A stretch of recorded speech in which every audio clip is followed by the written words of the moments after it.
अरे ये मेरी गाड़ी को क्या हो रहा है? ये क्या हो रहा है मेरे साथ?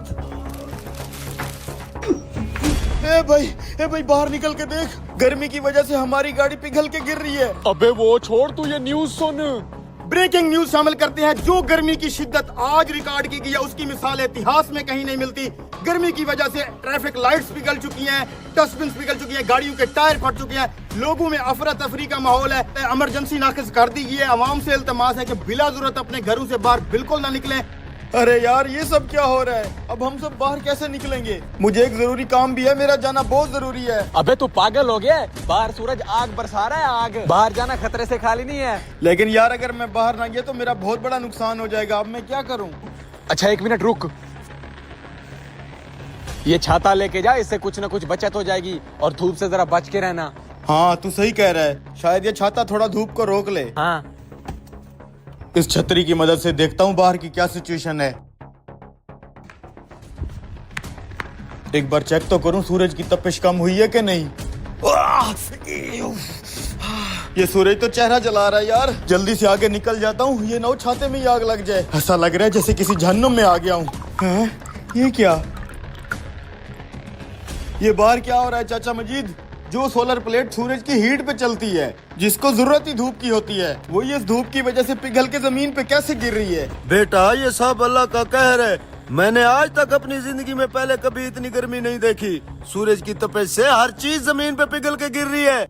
अल्लाह खैर करेगा चाचा, लेकिन जरूर इस मसले का कोई हल तो होगा। आज अगर इस मसले का हल ना ढूंढा तो इस गर्मी से सब खत्म हो जाएगा। मसले का हल क्या ढूंढेगा बेटा? वो तो नहीं पता चाचा, लेकिन जरूर इस मसले का कोई हल तो मैं ढूंढ ही लूंगा। ऐसे हाथ पे हाथ रख के बैठने से कुछ नहीं होगा। मैं भी तेरे साथ चलता हूँ बेटा। आजो फिर चाचा।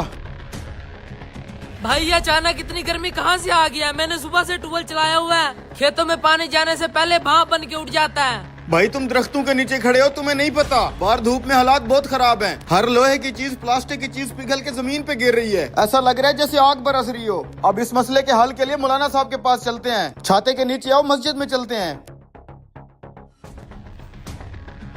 इमाम साहब बाहर के हालात तो आपने भी सुन और देख लिए होंगे, कहीं हम पर अल्लाह का अजाब तो नहीं आ रहा? इतनी गर्मी है कि हर चीज पिघल के गिर रही है। पूरे मुल्क में अफरा तफरी मची हुई है। इस शदीद गर्मी की वजह से लोग अपने घरों से बाहर नहीं निकल पा रहे, ना ही कोई कारोबार कर पा रहे हैं। अब आप ही इसका कोई हल बताएं। इंसान कितना खुद गर्ज है, सारी जिंदगी गफलत में गुजार देता है, थोड़ी सी सख्ती आने पे चलाने लगता है। हालांकि ये सब कुछ जो बाहर हो रहा है हम इंसानों को ही किया जा रहा है। वो कैसे मौलाना साहब? हर साल हम इंसान चंद पैसों की खातर लाखों दरख्त काट देते हैं। तुम्हें पता है एक दरख्त कितनी ठंडक रखता है? जैसे फिजा में 2 एयर कंडीशन ऐसी चल रहे हो, वो भी फ्री में बगैर बिजली के। ये है मेरी अल्लाह की कुदरत। इसका मतलब है मौलाना साहब ये जो इतनी गर्मी हो रही है दरख्तों की कमी की वजह से हो रही है। लेकिन इस मसले का अब क्या करेंगे मौलाना साहब? हम बाहर कैसे निकलेंगे? इस मसले का एक ही हल है, जल्द से जल्द जितने भी दरख्त लगाओगे उतना ही जल्दी ये गर्मी कम होगी। मौलाना साहब हम अपने हिस्से का दरख्त तो लगा लें, लेकिन हम लोगों से कैसे लगवाएंगे? बेटा तुम अपने हिस्से का दरख्त लगाओ, बाकी सब लोग भी जरूर लगाएंगे।